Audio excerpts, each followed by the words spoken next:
Yun no, good morning po mga kalaboy.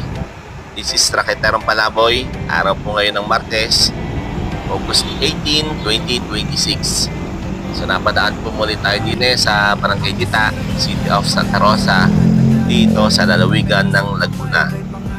So kahapon po ng tanghali, nung ako'y pumapadyak, ay pinauwi po yung mga estudyante at ipinatupad po muli ang learning modalities para sa lahat ng antas.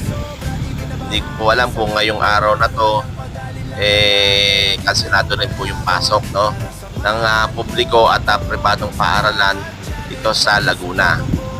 So, kasunod po noon ng memorandum ng Office of the President dahil po sa sama ng panahon at patuloy na pag-ulan or heavy rainfalls warning na may kaugnayan po sa habagat.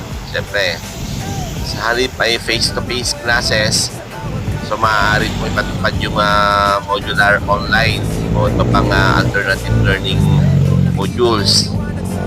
Depende po yun sa magiging abiso ng bawat paaralan.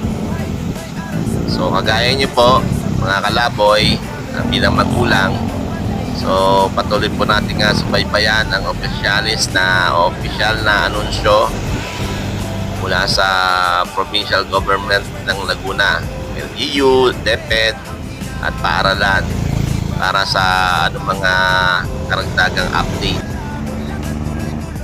Dahil po sa sama ng panahon, so ika nga nila, unahin po natin ang ating kaligtasan.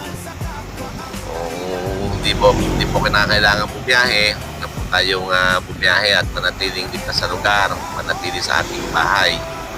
So mag-iingat po tayo mga kalaboy at maging alerto at manatiling ligtas. Kung sakaling dumaan po ito sa wall nyo, share na lang po ng ating video. Maraming salamat po. Let's go!